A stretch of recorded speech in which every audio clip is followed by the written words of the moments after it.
crazy. She travels way too much. Traveling sounds like so much fun. We don't get to do it very often anymore. I Hi, know. everybody, and welcome to the Candid Candidate Conversations this week. Jake Troyer back again, running for HD 81. Correct? Did I get that right? You did. Well done.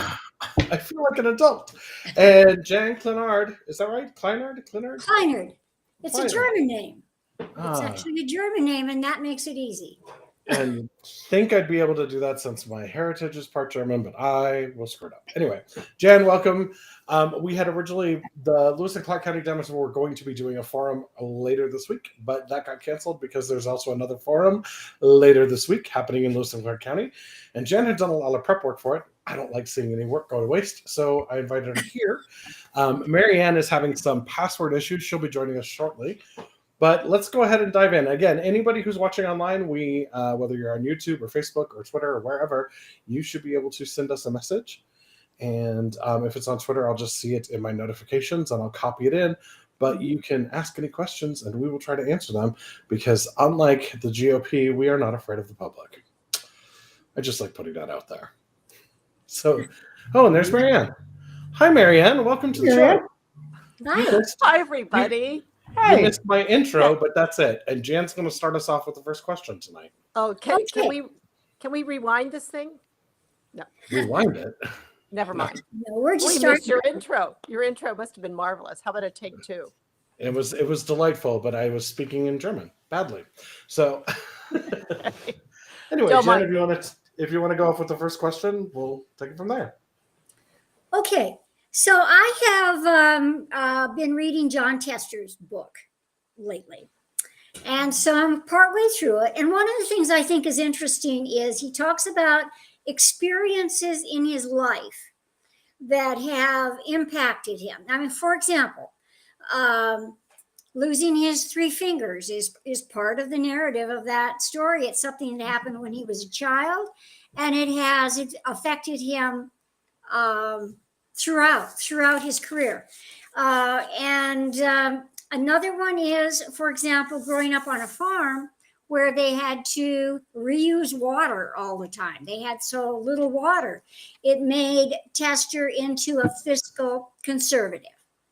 So I want you to think about some kind of experience that or group of experiences that you think will impact the way you approach legislation. What? Jake, you want to go first? I'd love to. Yeah, I just wasn't sure. I have 2 off the top of my head. The first is, and for those watching, my name's Jake Troyer. I'm running as a Democrat. I am a Democrat running for Montana House District 81. Montana House District 81, the southwest corner is 3rd and Beatty, and then it crosses across the Gulch to the Mansion District, and then pretty much runs north out to Lincoln Road. So it's a long, narrow district with great people and great voters. 2 things.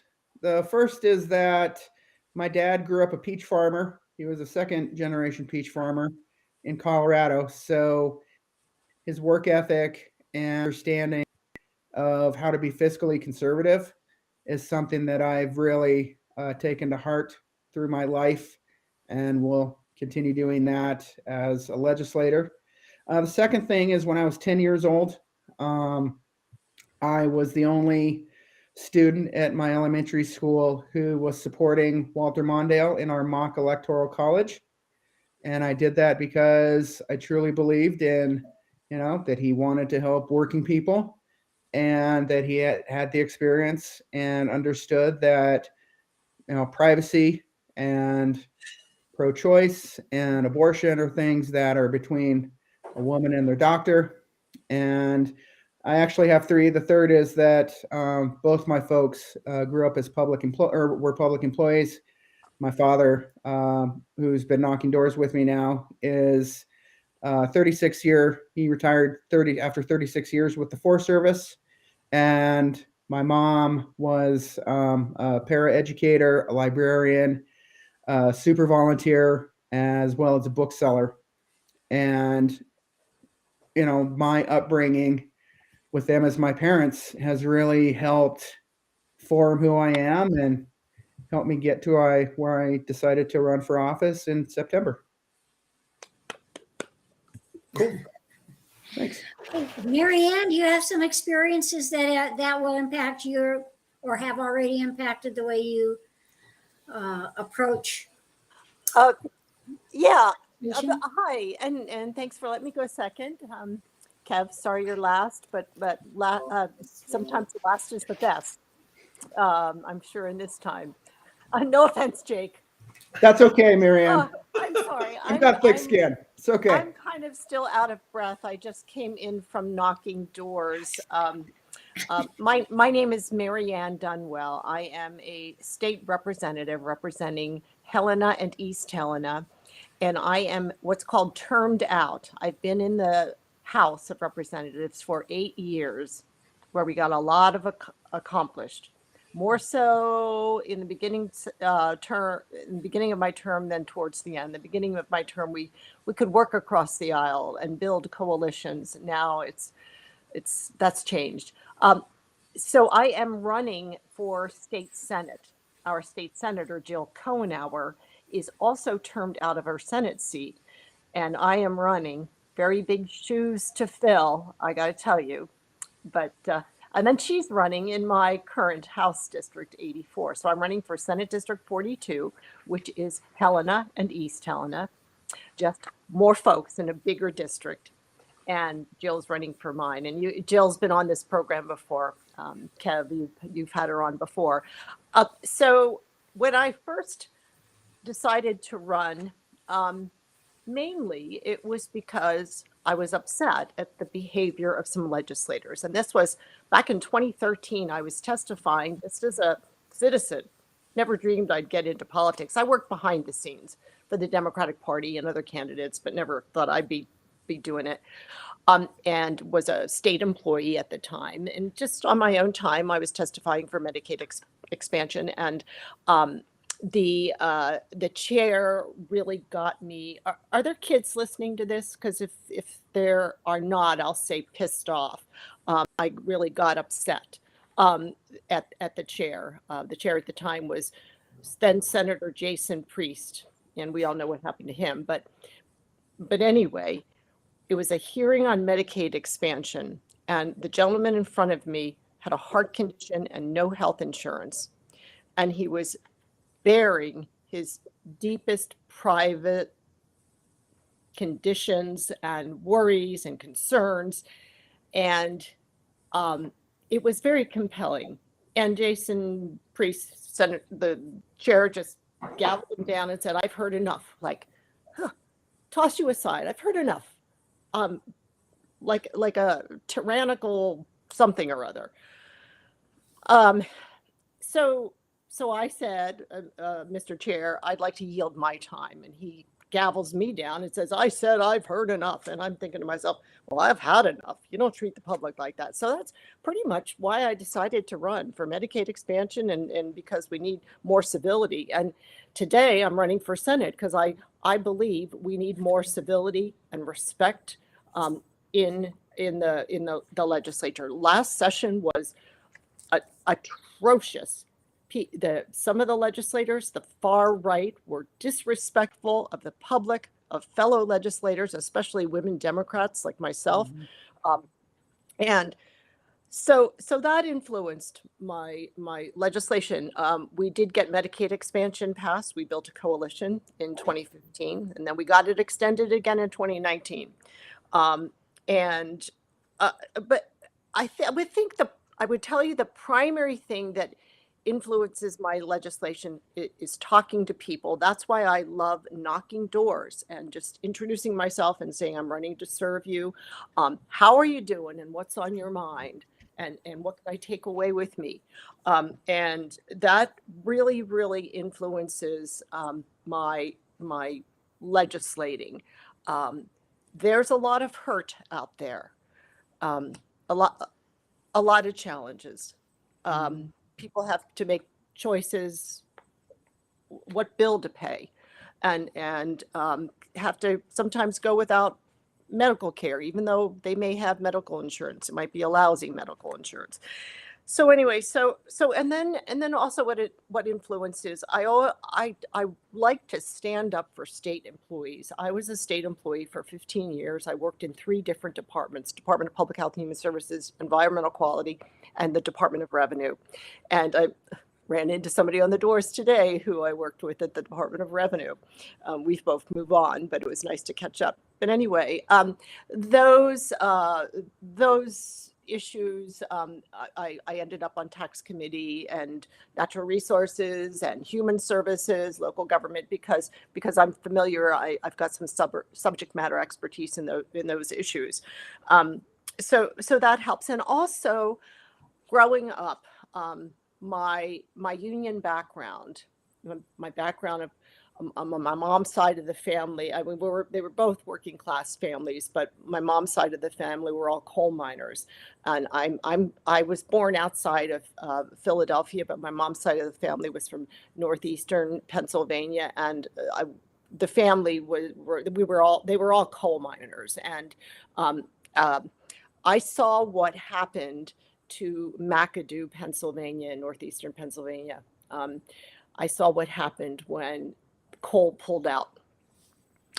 They were about 20 years ahead of Montana, and left the community depressed, jobless, hopeless. And so that really influences my work on my votes on coal strip issues. I think coal needs to go away. I think we need to step up and serve the workers at coal strip, the union members at coal strip, with helping with mortgage, helping with transition, helping with retain some of the retirement benefits that they will lose.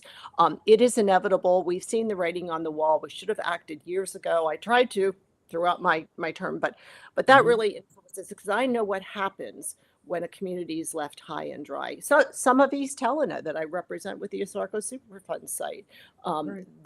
They had a little bit of a safety net, but not a whole lot. A lot of them lost some of their retirement.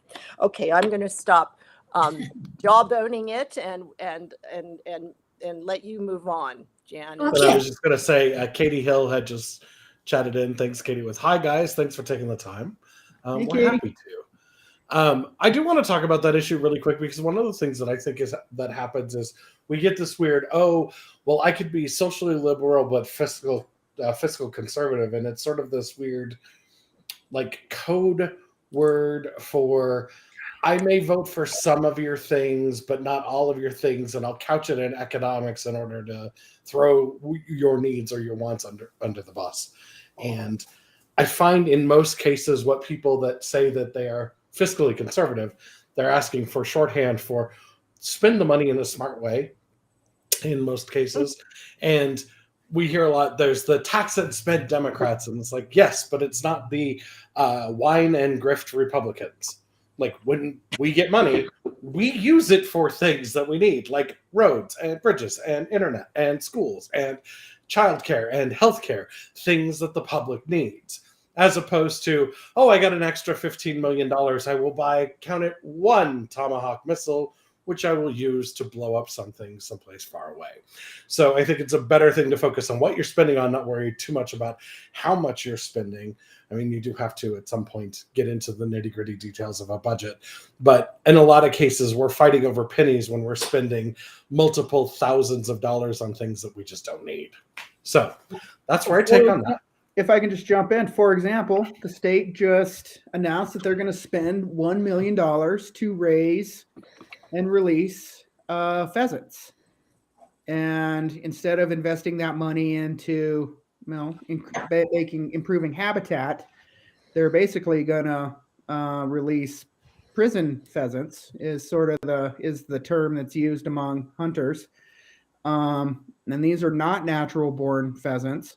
And Marianne, this might be something that you'd be interested in. The governor's administration has decided that $1 million can be spent raising caged birds instead of actually improving Montana landscape habitats. So, Kev, you're 100% right. I mean, fiscally conservative means let's be smart about our money, but let's not waste it. Right. 100%. Jan, do you want to go on, or do you want to take this question from the audience? So I think this actually fits in with a question that I had sort Cool. of planned on, but we're talking about this morning in the paper. There was an article about the primaries, and it focused on Republicans' primaries, and that those primaries were going to really shape the legislature. And of course, and then underlying was that the Republicans would have a majority anyway. But you may be fighting, let's say you're both in the legislature this coming session, and that how do you make it in politics? I'll just say when the odds are, I don't know, it's kind of stacked against you.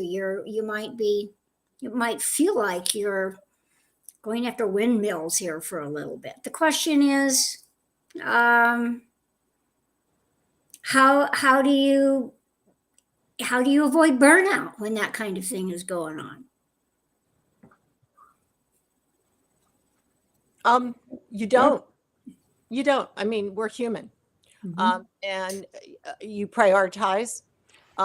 Yesterday was Mother's Day. I took some downtime. I did do desk work, but I didn't do doors because I think it's a family time, and people don't want to be interrupted by a politician. Hi, I'm Right, totally. I mean, you don't. You just have to do some self-care too and pace yourself, and persevere, because if we don't continue to persevere together, then they win. Then the far right wins, and so yeah, maybe we will introduce legislation. Maybe we will work on defending some very bad legislation.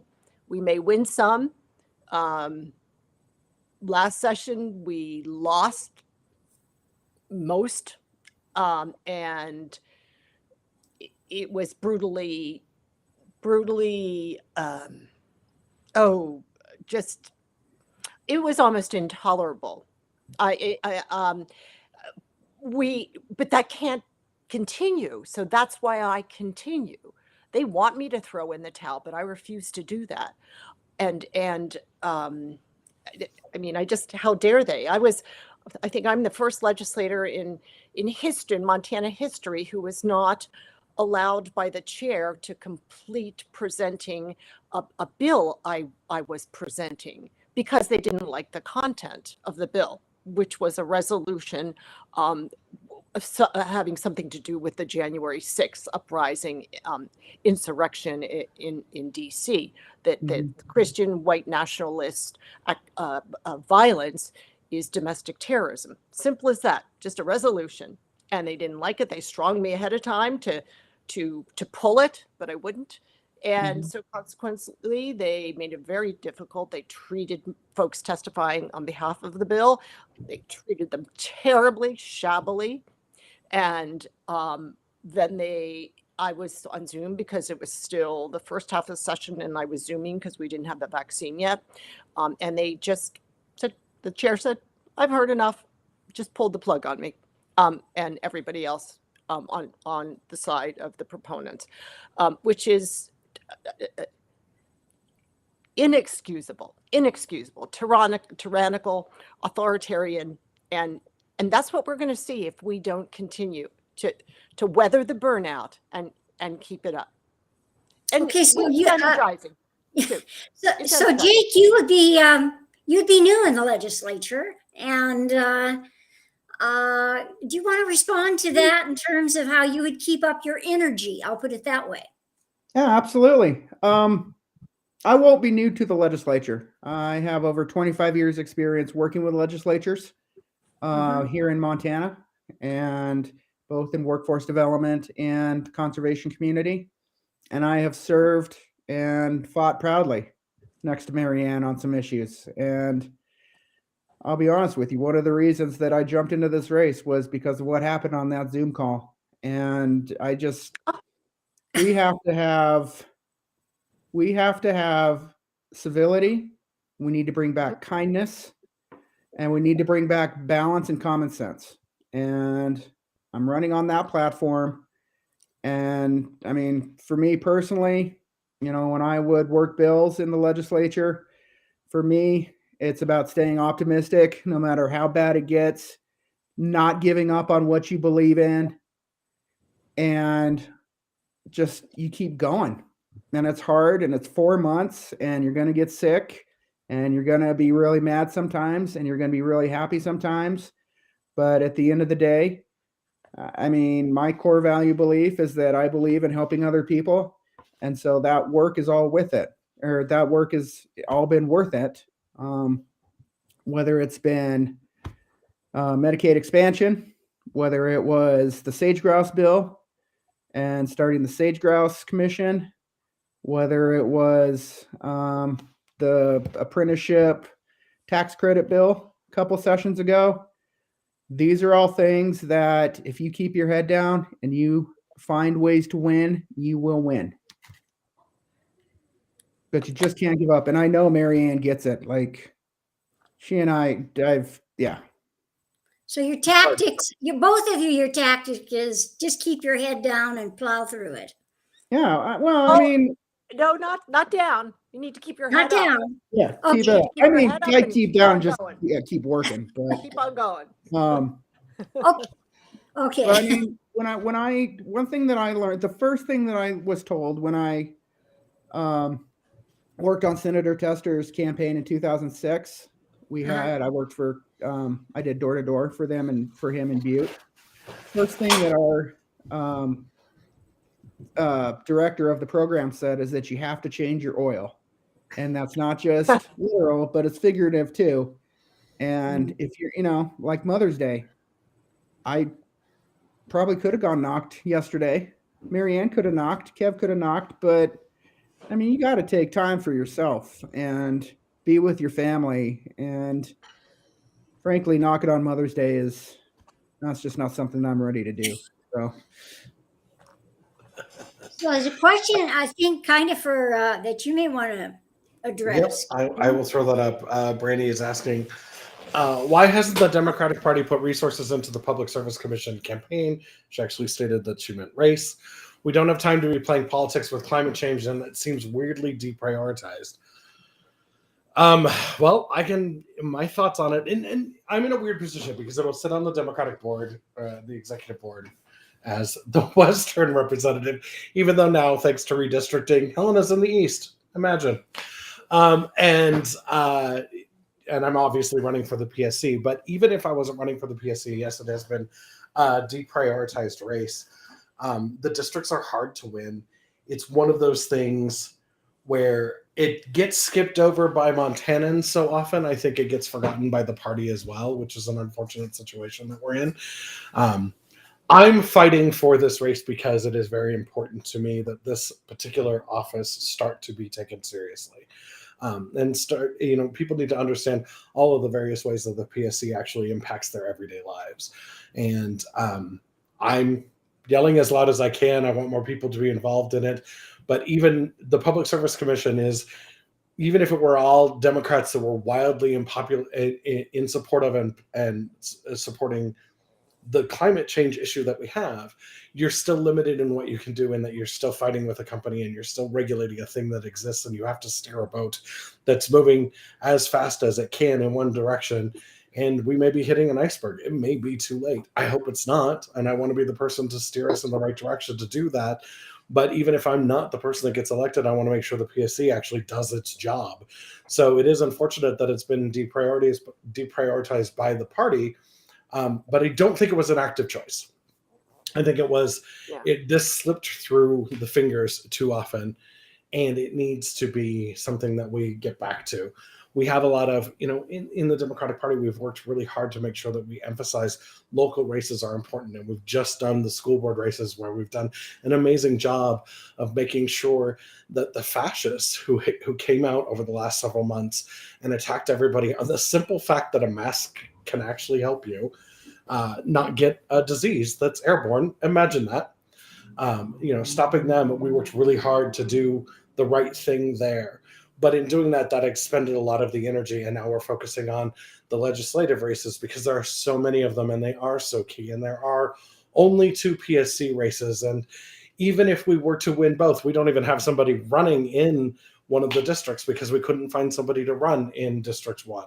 And it becomes do we just cut our losses and focus on the other things, which I think is the wrong way to do it. But I think that's what's playing out here. So.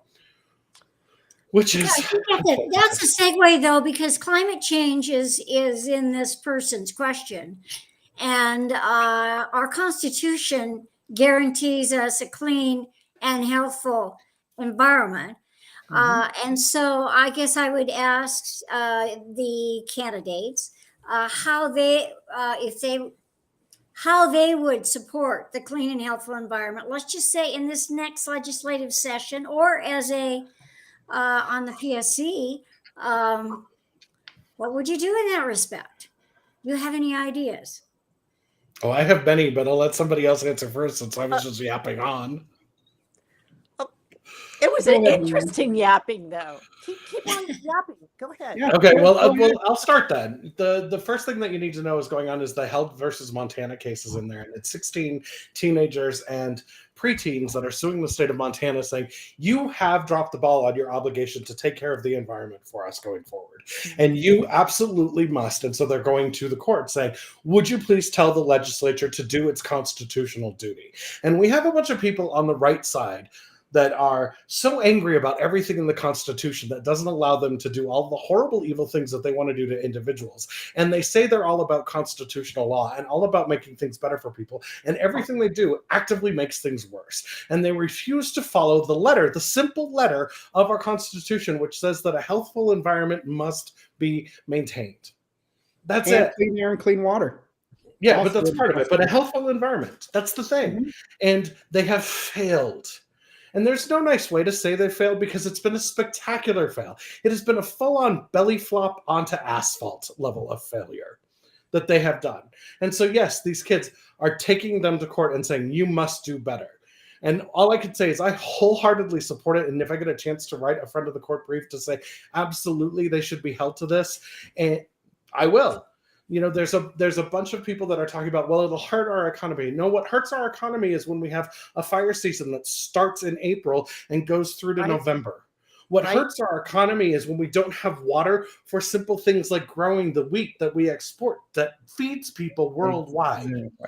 Those things hurt our economy far more than, oh, I had to build a solar farm and it's sad because I don't like the way it looks. Stop doing that. Stop accepting that as an answer, because that's exactly the problem that we are in, is that these people have accepted that, oh, we don't know if it'll work. You want to know what's going to work? Right now today in Texas, they are seeing a higher draw on their electrical system than they saw in the freeze that caused billions of dollars of damage and hundreds of lives lost.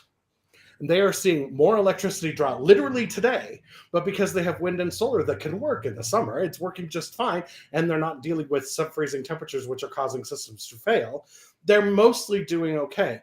But if they were just even 3% above where they are right now, they would start to have rolling brownouts. Why? Because they don't have enough connectivity in their grid to pass the power to where it's needed, because they haven't invested in it, because their PUC hasn't bothered to tell the companies, hey, you need to actually do your job. It's hard to follow that, Gil. No, I have no passion about it. You have no thoughts about that issue. Exactly. I think it's an easy solve, obviously. Well, see, that's why Kev needs to be elected to the PSC. That's right. Because he has got the courage to call them out boldly and unapologetically. So many people want to call out when the emperor has no clothes, but they're afraid too. They're afraid for repercussions. They're afraid for, oh, what will the party think? Oh, this or that. Um, but Kev is not afraid to speak the truth to power. And no pun intended on the power, but certainly one. power, as we know, is Northwestern Energy, our monopoly utility, that has the right of what's called pre-approval, which is they can pass 90% of the costs of a new facility and their costs on to consumers without virtually any risk to their shareholders themselves, but a whole bunch of risks to the ratepayers and consumers. Why do they want to build a natural gas facility with the dangerous pipelines and everything else associated and the polluting pipelines associated? Because if we're stuck with stranded assets and having to pay for it, it's going to be it's going to be consumers. It won't be Northwestern Energy when everything points to renewable, and renewable is the most economically feasible now that we have battery storage for wind. Anyway, Kev, I interrupted you. I apologize. No, I've really gotten to the end of my rant. I mean, there's other things about it that everybody should know. But when it comes to keeping our environment safe, the biggest impetus to doing that right now is the PSC's inability to do their job. That's point blank. That's the problem. They don't listen to facts. They don't listen to reason. They listen to Northwestern Energy, and they sign off on things that they absolutely shouldn't be doing. And that won't be happening when I'm on the commission, because while 4 of them may be voting against me, add up all 4 of them, they're still not as loud as me. People will hear what's going on. And you will call them out. I mean, here's another thing. Here's another thing. You offer diversity too. You know, frankly, we just need more diversity on the PSCs, on really in all of our government, in all of our legislative bodies, and all of our policy-making bodies, because Montanans are everywhere. So I just want to add one thing, and then Jake, I'll just let you have the floor. Jan, your question was, what will we do for climate? Right. As legislators, what would you do? I'll probably reintroduce carbon cost community dividend bill that I carried for 2 years and never got out of committee. I'll probably reintroduce the coal revenue replacement bill that provides a lot of that money that I talked about earlier, transition money to workers. And the other thing is, I will fight like hell to preserve our Montana Constitution that has one of the many rights, a right to a clean and healthful environment. And we need all hands on deck to get more Democrats elected, because the Republicans want to dismantle the Constitution. And it's just not okay. The right to private, they want to take away the right to privacy, the right to clean and healthful, right to dignity, right to know what's going on in our government, the right to participate. I could go on and on, but that's enough for me. I'm going to stop you, Kevin, and hand it over to Jake. I will round this out by saying that I'm going to keep doing what I've been doing, which is working with Montanans, working with stakeholders, working with tribes, and working with people who care about our conservation, who care about the future of Montana for our kids and grandkids. And we'll find a way to do it, because I have passed many bills that are good for Montana's conservation, and I've killed many bills that are bad for Montana's conservation, especially for wildlife. And I'm going to use my experience, I'm going to use my common sense, and I'm going to use my ability to work across the aisle to continue doing that. So if you, good. But if you follow a lot of the editorials in the newspapers about how to deal with our forests, it's like we're getting 2 real separate theories. I guess they're theories. Whether we need to be thinning trees, for example, basically, it's called management. And then there are other people who say, no, actually, we need to maintain the canopy. That when you actually take out a lot of trees, you in fact increase the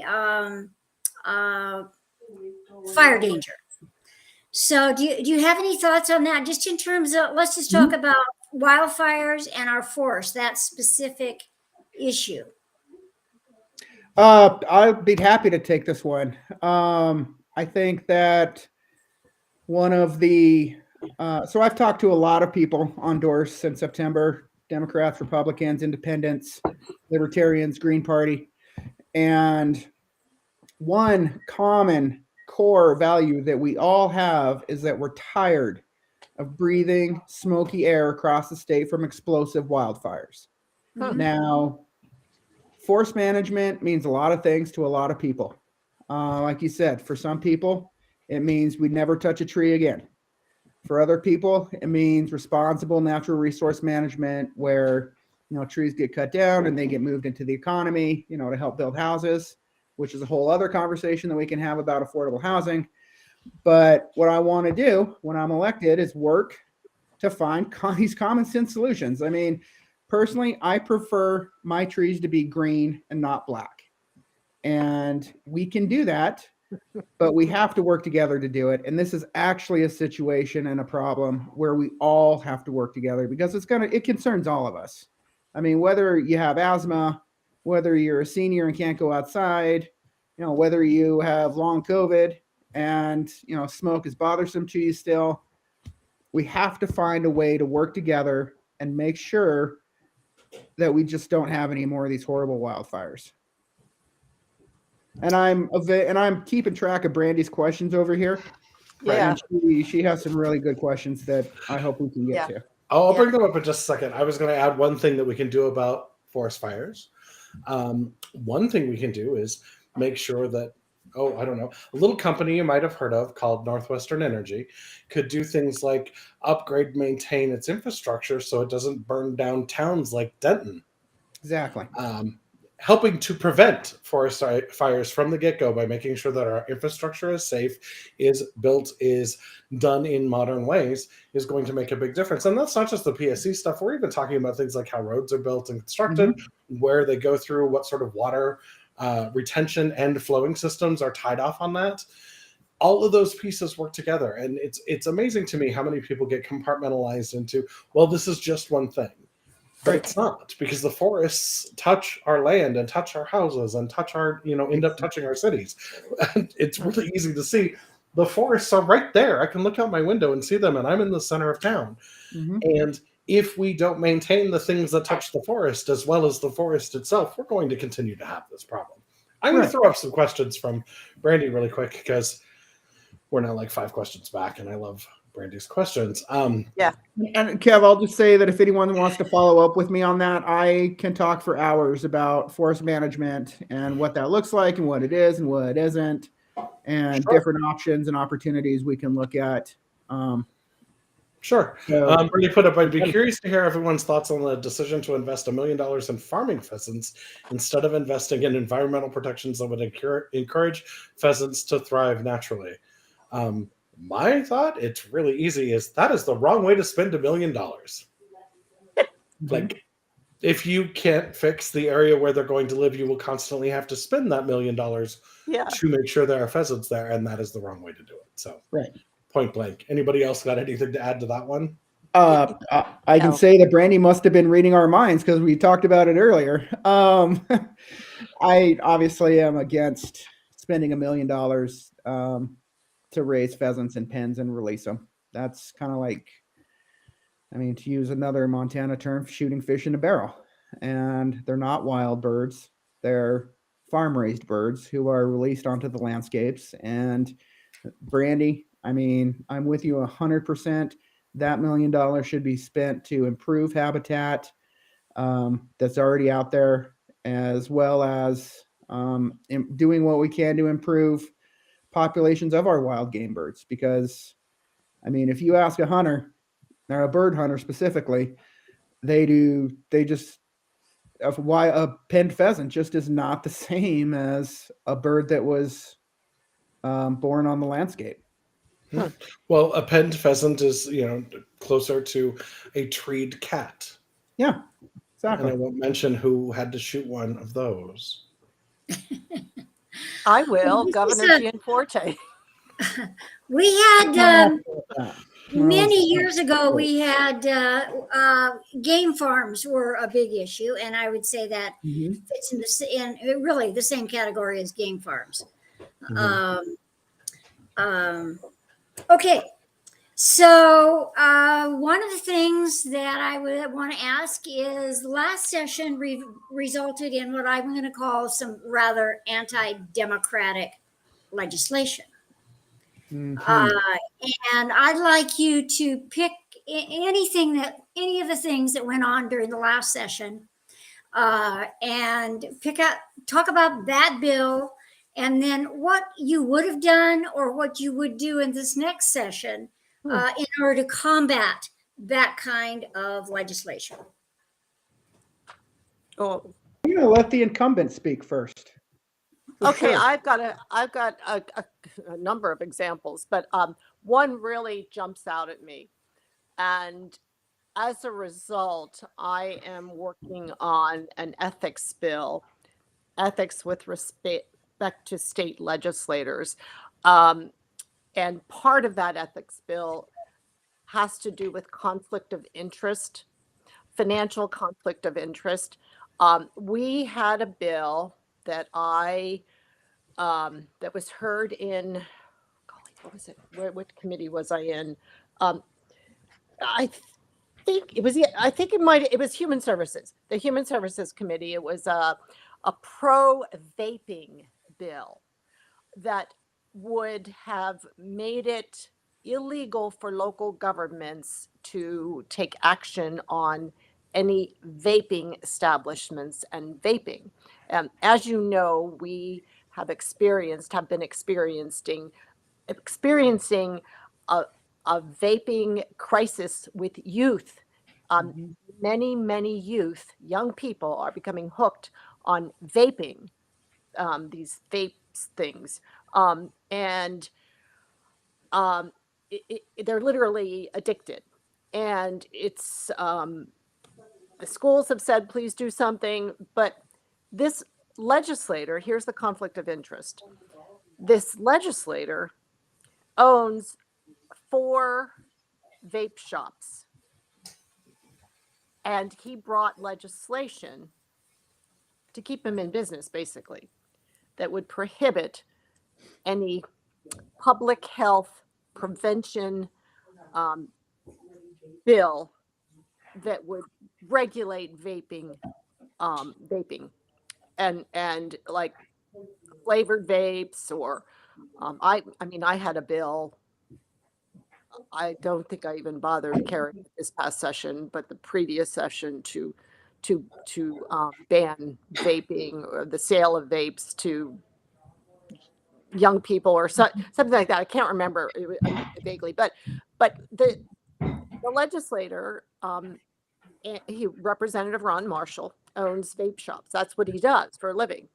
So he brings legislation basically to help him stay fiscally sound, so that he can keep selling these vapes to the public, which are obviously a hazard to their health, much more so than cigarettes, and we know they're a hazard to your health. So to me, sure, he's got a subject matter expertise. The thing is, it was clearly a conflict of interest. I mean, you got to ask somebody else to carry it. Mhm. And he was carrying it, and he was, presenting it, testifying it. And, I was the one, when I asked a question, who got a reprimand from the legislature. And they were going to take me in front of the ethics committee for asking a question. Mr. Representative, don't you believe this is a conflict of interest, and will benefit you financially, which, we can't really do. And I mean, I later apologized, but because I thought maybe that was a little bit out of line. Because I mean, I didn't have to ask the question; it was kind of apparent. Anyway, that that whole thing, I think we need to prevent legislators from bringing legislation that benefits them to the detriment of the public. There was another legislator, and she's in leadership, a Republican legislator, and she introduced a bill and it passed that restricted affordable housing, restrictive inclusive housing in communities, outlawed it actually, and this affects well, the vaping one affects all local governments in Missoula, but this one affected, I believe, Bozeman and Whitefish were in the process of implementing this inclusionary voting, and she nixed it. Apparently, early signs were that it was very successful. And we know what a crisis we're in with the need for affordable housing. So that experience is affecting my idea for future legislation. So what I'm doing now is I'm researching what other states do, and it's amazing. Most other states have some legislation on the books against conflict of interest and other ethics issues for legislators, but we don't. And Okay. yeah. Okay, so your response to that bad legislation is to introduce an ethics bill of some kind. Okay, Jake, do you want to pick one out and have a response to it? I do. I actually have 3 specific bills I want to talk to. The first is any of the anti-Montanan bills that we saw, whether it was the anti-trans bill, whether it's, choice bills, any bills that, directly impact the Constitution and privacy of a Montanan to be a Montanan, is we need to really reevaluate and get them off the books. Because, I've said this time and time again, the reason that I jumped at the trigger that got me to jump into this race and run for legislature is that I have a daughter and I don't need the legislature telling her what kind of person she is. It doesn't matter who you love, it doesn't matter who you marry, it doesn't matter who you sleep with. That is not the role of the legislature. And when it comes to trans kids who are playing sports, it doesn't matter. A person is going to be who a person is. Second, it is not appropriate at all for the legislature to be setting seasons for hunting. I believe in appropriate wolf management. I've talked with Marianne about this many times over the years in the halls, and wolf eradication is not good for our state and is not good for conservation and is not good for sportsmen. The third bill that I really want to focus on are the anti-local control bills that popped up when it came to public health and school safety.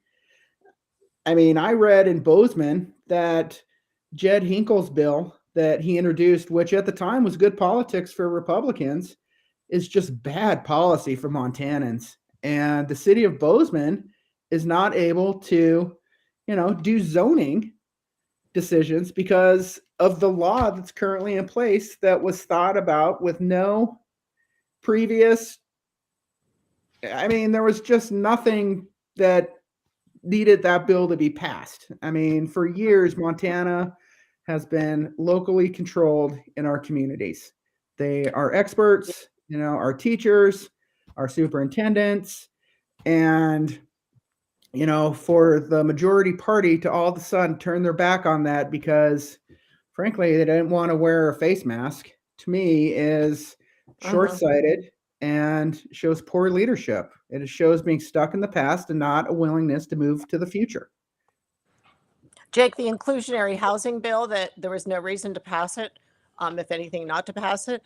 The reason was a conflict of interest. The Republican legislator who introduced it, she and her husband own a small development company. They're developers. Exactly. And I mean, and I will say this right now. I mean, my consulting company, I will not take on any contracts, and I will not I will end any contracts that I have before I'm elected, because I'm not there to make money, obviously. I'm there to do what's right for the people of Montana. And that doesn't mean lining my pocketbook. So I will support your bill 100%, Marianne. Thank you. You I'm bet. back at you, but your Thank you. bills too. Thank you. Okay, so do we have about an hour? It's about time to start wrapping up here. Yeah, we've got about 10 minutes left. I don't Okay. think there's any other questions online, although Brandy did have an interesting comment. So I'm going to tie this back in. Speaking of forest management, I'm actually terrified of Gianforte's every fire out immediately planned for this fire season and the consequences of that going forward as debris builds in with no fire. I would just add to that, that's one of the hallmarks of people who don't understand how regulations work. They think it is simply a snap your fingers, do it once and it's done thing. And that's not how any of this works. Right. If you do that, you are almost guaranteed to create a far bigger problem in the very near future that you don't have the resources to deal with. Mm-hmm. So it's a little bit terrifying that we have a governor who doesn't understand this. But that's how he's been the entire time. So, and I mean, my dad has worked on fire for 36 years when he worked with the Forest Service. And, you know, the Forest Service policy of put a fire out by 10 o'clock is expensive. And it's not necessarily reasonable, especially now with how big the fires blow up and where we're seeing fires. I mean, it's hard to get to a fire in the middle of a gulch where it's starting on a cliff and you can't get a helicopter or a fire crew in there. And I mean, we need to look at different options for how we're going to manage our fires, how we're going to put out forest fires moving forward.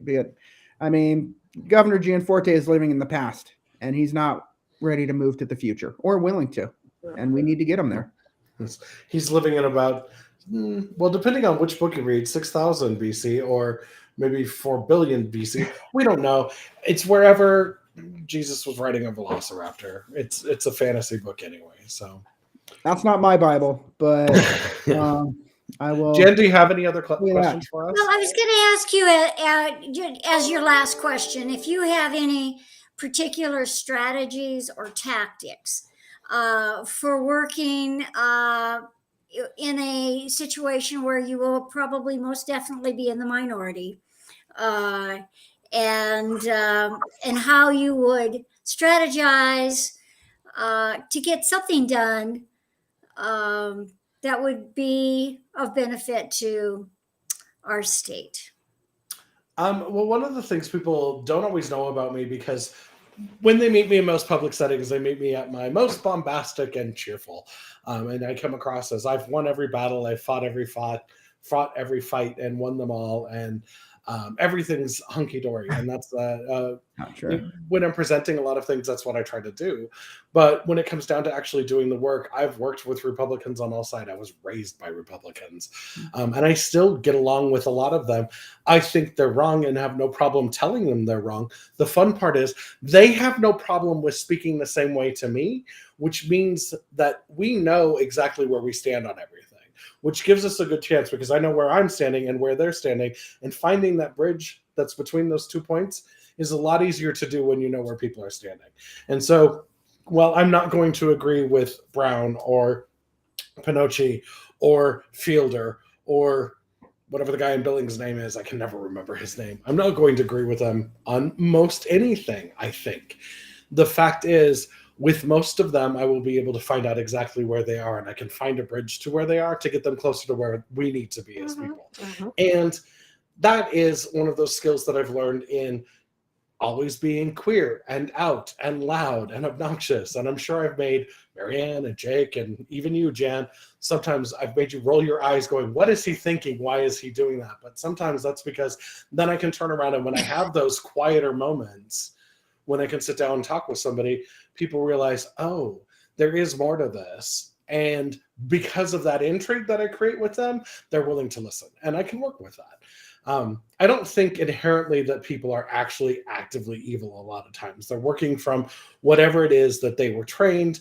And sometimes it's that combined with fear, combined with a need for power and some ego that stops them from being able to actually do the right thing. But when you can sit down with them and let them have their moment of attacking you, and you know that you can shield against it, once they're past that, you can actually have those conversations and make good movement forward. Even better, you can make it sound like it was their idea to them, so they feel like they've won. And that's one of those things that I actually can do pretty well, because I've had to deal with these people my entire life. Growing up gay in Montana, I mean, I came out in college at Bozeman, just to my friends, because that's all I could handle at the time. And then when I moved to Portland, I finished coming out, and that was 30 years ago, about. It was 1994, so 28 years ago, and things have not improved at a rate that I would have expected them to. The fact that we still have kids that are uncomfortable with being their authentic selves in their middle school and high school years because of what they face at the schools that I went to just absolutely kills me.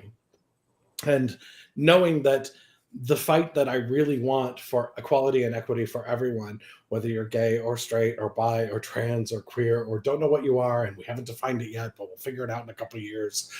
And no matter what it is, the world should be safe for you and around you.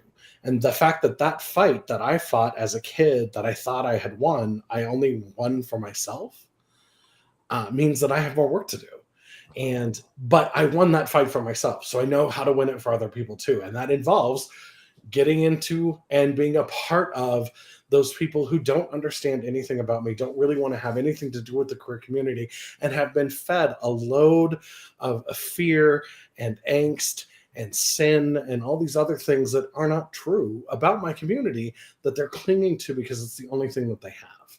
So, as we go into this next session, yes, there's going to be some bombast, and there are definitely moments where I'm going to be loud and fight for things and be the person that's going to be the focus of everybody else's anger. But that's so that people like Marianne or Jake or Jenna or any of the other people, Jill and Kim and all the other people that work in the legislature, so they can be the quiet ones that can go in and get the work done, because all of the angst is focused on me. I fought those fights and I can be that person, because sometimes you have to have, it's like when you go to war, you've got to have your troops on the ground and you've got to have your troops on the horses. And sometimes you got to have helicopters, and we didn't even invent them in Roman times. So I don't know what they did for helicopters, perhaps pterodactyls. We don't know. But we have to have all of those things in order to fight the fight. And we haven't for a long time on the Democratic side had the people that were really willing to go and be the bombastic ones, so that they're the focus of all of the vitriol, so that the other work can be done by the people who are a little more staid and stoic, but are just as convicted and just as committed to getting it done. And so, the last time we really had somebody who was willing to be as bombastic as I am, honestly, was Governor Schweitzer. And he was governor when I first moved back to Montana. When I met him, I thought, wow, this guy's a lot like me. He's kind of an ass. And then I went, yeah, he's a lot like me. But it was also, I watched as politics played out, and he was so bombastic that he was the focus of everybody's energy, so that everybody else in the legislature was able to go forward and do these amazing things and get these things done. And so we need a little bit more of that. And I'm perfectly willing to be that person, because that's who I am. That's how I've been fighting the fights anyway. There are plenty of other people that never want to be at the front lines. They don't want to be the one that stands up first and gets the arrow shot at them. And I'm like, I got thick skin and a lot of padding, so bring it on. I want to. We are 1 minute out, so you've got 30 seconds. I will be quick. Go for it. Brandy, from the top down. Yes, you're right. I agree with you. Yes, I agree with you on Marianne. Yes, I agree about pheasants. And yes, I agree with you about Jenna. Jenna's amazing. And I think that it's difficult that we talk about that we need to build our bench, but when people want to step up and run for legislature, they're told that they don't fit the bench. Well, the bench is Montanans. Like, that's the bench. And if you're a Montanan, you qualify for the bench. Yeah. Anybody can step up and run for office.